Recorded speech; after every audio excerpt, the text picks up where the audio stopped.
పిత పుత్ర పవిత్రాత్మ నామమున ఆమేన్. గౌరవనీయులైన సహోదరి సహోదరులారా, మీకందరికీ 5వ సామాన్య ఆదివారపు దైవవాక్య ధ్యానమునకు సాదరంగా మన ప్రభు అయిన క్రీస్తు దేవుని నామమున స్వాగతం పలుకుతున్నాను. ఈరోజు మన ప్రభు అనుగ్రహించిన సువార్త పట్టణములు, మొదటి పట్టణము యెషయా గ్రంథము 58వ అధ్యాయము 7వ వచనం నుంచి 10వ వచనం వరకు. రెండవ పట్టణము పునీత పౌలు గారు కొరింథీయులకు రాసిన మొదటి పత్రిక 2వ అధ్యాయము 1వ వచనం నుంచి 5వ వచనం వరకు. మూడవ పట్టణము మత్తయి గారి సువార్త 5వ అధ్యాయము 13వ వచనం నుంచి 16వ వచనం వరకు. ఈ మూడు సువార్త పట్టణముల యొక్క ముఖ్య అంశము ఉప్పు, వెలుగు, కొండపైనున్న నగరము, క్రైస్తవుడు. మత్తయి సువార్త 5వ అధ్యాయము 13వ వచనం నుంచి 16వ వచనం వరకు. గౌరవ సహోదర సహోదరి, నీవు ప్రభు అయిన క్రీస్తు పేరిట మత్తయి సువార్త 28వ అధ్యాయము 19-20 వచనములు మరియు మార్కు గారి సువార్త 16వ అధ్యాయము 14 నుంచి 18 వచనాలు మరియు లూకా గారి సువార్త 24వ అధ్యాయము 36 వచనం నుంచి 49 వచనం వరకు, యోహాను గారి సువార్త 20వ అధ్యాయము 19 వచనం నుంచి 23 వచనం వరకు, అపోస్తల కార్యాలు 1వ అధ్యాయము 6వ వచనం నుంచి 8వ వచనంలో చెప్పబడినట్లుగా పిత పుత్ర పవిత్రాత్మ దేవుని పేరిట జ్ఞానస్నానము తీసుకొని క్రైస్తవుడు అయినవా? అయితే నీవు ఉప్పువు, వెలుగువు మరియు కొండపైన ఉన్న నగరము వంటి వాడవు. క్రీస్తు ప్రభువుని దేవునిగా హృదయపూర్వకంగా విశ్వసించిన నీవు, జ్ఞానస్నానము స్వీకరించిన నీవు, దివ్యప్రసాదము ద్వారా సాక్షాత్తు దేవుని స్వీకరిస్తూ క్రీస్తు దేవునిగా మారుతున్న నీవు, ఇన్ని ధన్యతలు పొందుతున్న నీవు సామాన్యుడు కావు, సామాన్యురాలు కావు. సాక్షాత్తు క్రీస్తు దేవుడు నిన్ను సర్వమానవాళి భౌతికంగా ఆరోగ్యంగా బ్రతుకుటకు, ధైర్యంగా రాత్రి పగలు సంచరించుటకు, అత్యంత ప్రధానమైన మనిషి ఎటువంటి ప్రదేశమునందైనా అభివృద్ధి చెందగలడు అని చెప్పుటకు ఉదాహరణగా ఉండు ప్రదేశంతో క్రైస్తవుని పోలుస్తున్నారు అంటే ఇది సామాన్య విషయం కాదు.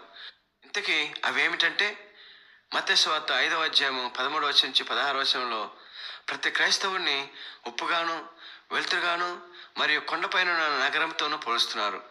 అంటే తన విశ్వాసులకు ఎంత ప్రాధాన్యత ఇస్తున్నారో క్రీస్తు ప్రభు ఆలోచించాలి. మనం ఈ ఆదివారపు రోజు ఈ మూడు సువార్త పట్టణాల ద్వారా మనల్ని ధ్యానించుకోమంటున్న అంశాలు 3 ఉన్నాయి.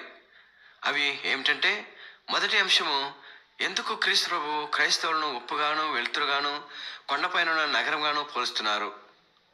రెండవ అంశము క్రైస్తవుడు ఎలా జీవిస్తే ఉప్పుగాను, వెలుతురుగాను, కొండపైన నగరంగాను పరిగణించబడతాడు. మూడవ అంశము క్రైస్తవుని బాధ్యతలు ఏంటి అన్ను ఈ అంశాలను ఈ 3 పట్టణాల నుంచి తీసుకొని మనం ధ్యానించుకోబోతున్నాం.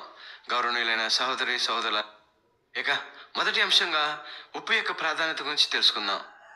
మనమంతా అనుకుంటాం మామూలుగా ఉప్పు అనగానే ఆ ఉప్పును మనం భుజించే భోజన రుచులు మాత్రమే వాడతామని అనుకుంటాం.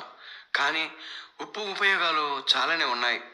అవేంటంటే, ప్రధానంగా వంటకాల రుచుల కొరకు, ఆహార పదార్థాల ఎక్కువ కాలం నిలువ కొరకు, ఆహార పదార్థాలు శుభ్రం చేయట కొరకు, అతి శీతల ప్రదేశాల్లో మంచును కరిగించట కొరకు లేక శుభ్రం చేయట కొరకు, మలినాలున్న నీటిని పరిశుభ్రం చేయట కొరకు మరియు రసాయనాల పరిశ్రమలలోనూ ఈ ఉప్పును ఉపయోగిస్తారు. వీటితో పాటుగా వీటన్నిటికన్నా ముఖ్యంగా మనం అనుదినం ఆహారంలో తీసుకునే ఉప్పు మన దేహంలోని ద్రావకాల సమతుల్యానికి, నరాల పనితనానికి, కండరాల కదలికలకు దోహదం చేస్తుంది. అంతేకాక వైద్యపరంగాను, పశువుల గాయాల నయం చేయుటకును మరియు వ్యవసాయ ఆధారిత పరిశ్రమలైన రసాయన ఎరువుల తయారీలోనూ ఈ ఉప్పును వాడతారు. ఇవి గౌరవనీయులైన సహోదరి సహోదరులారా ఉప్పు యొక్క ప్రయోజనాలు. అంతేకాదు ఉప్పులలో రకాలు కూడా ఉన్నాయి, కానీ వాటిని గురించి తెలుసుకోవటానికి ఇది సందర్భం కాదు. ఇక ఆధ్యాత్మికమైనటువంటి విషయానికి వస్తే, క్రీస్తు ప్రభు చేత ఉప్పుతో పోల్చబడినటువంటి క్రైస్తవుడు మనిషి జీవితానికి ఎంతో ప్రధానమైన ఉప్పులా ఉండాలి. అంటే క్రైస్తవుడు తోటి హైందవ సహోదరి సహోదరులతోనూ, నీతోటి ఉన్నటువంటి క్రైస్తవ సహోదరి సహోదరులతోనూ ఎలా మెలగాలి, వారికి నీవు క్రీస్తు ప్రభుని రక్షణ సువార్తను ఎలా బోధించాలి అని ప్రశ్నించుకున్నట్లయితే, ఈ ప్రశ్నకు సమాధానం యెషయా ప్రవక్త యొక్క గ్రంథం 58వ అధ్యాయము 7వ వచనం నుంచి 10వ వచనంలో ఇలా అంటున్నారు. మీ భోజనమును ఆకలి కొనిన వారికి వడ్డింపుడు, ఇల్లు వాకిలి లేని వారికి ఆశ్రయం ఉండు, బట్టలు లేని వారికి దుస్తులుండు, మీ బంధువులకు సహాయము నిరాకరింపకుడు.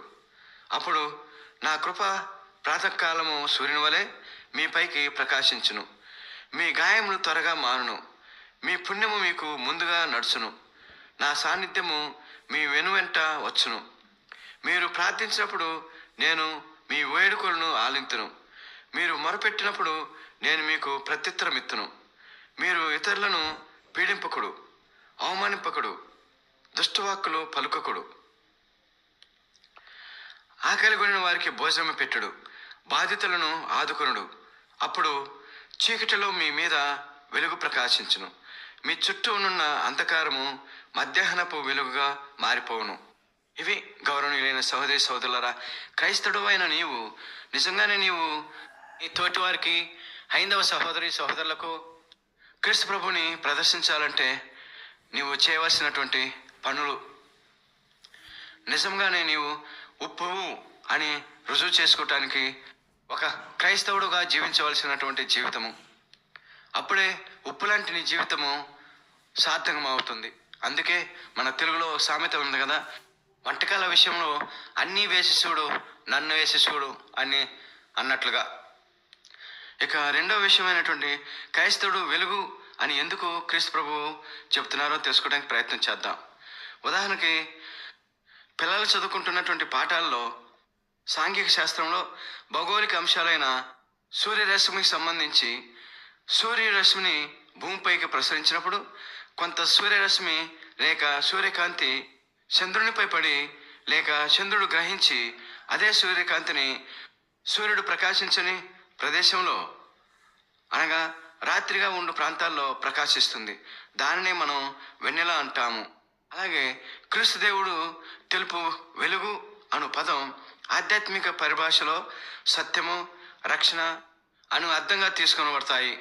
క్రీస్తు అను సత్యము రక్షణకు నిలయడైన క్రీస్తుని బాటలో లేక వారి మాటల ప్రకారం ఎవరైతే జీవిస్తారో వారు క్రీస్తు అను వెలుగులోనికి ప్రవేశించి అజ్ఞానము అను చీకటి నుండి వైదొలుగుతారు. అందుకే క్రీస్తు ప్రభు యోహాను గారి సువార్త 8వ అధ్యాయము 12వ వచనంలో ఇలా అంటున్నారు, లోకమునకు వెలుగును నేనే, నన్ను అనుసరించువాడు అంధకారం నందు నడవక జీవపు వెలుగును పొందును అని పలుకుతున్నారు. అయితే క్రైస్తవులు క్రీస్తు అను వెలుగులో ప్రవేశించడం వలన వారు కూడా వారి యొక్క అనుదిన జీవితంలో వెలుగును ప్రసరింపజేయాలి అను అర్థం వచ్చినట్లుగా ఈ వాక్యాలు తెలుపుతున్నాయి. అది సరే, బాగానే ఉంది. మరి దీపస్తంభంపై దీపమును ఉంచితేనే అది గృహమంతా ప్రకాశిస్తుంది అను మత్తయి సువార్త 5వ అధ్యాయము 15వ వచనముకు అర్థం ఏమిటి అని ప్రశ్నించుకుంటే అందుకు కూడా సమాధానంగా దీపస్తంభం ఎత్తైన ప్రదేశానికి గుర్తుగాను లేక చిహ్నంగాను ఉంటుంది. అంటే ప్రతి క్రైస్తవుడు, అదే బోధకులైతే పునీత పౌలు గారు కొరింథీయులకు రాసిన మొదటి పత్రిక 2వ అధ్యాయము 4వ వచనంలో ఇలా అంటున్నారు, బోధకులు ఉపన్యాసముల ద్వారా తెలియజేయ సువార్త ప్రకటన జ్ఞానయుక్తమైన తీయటి పలుకులతో కాక దేవుని ఆత్మశక్తిని నిరూపించే విధంగా ఉండాలి అంటున్నారు.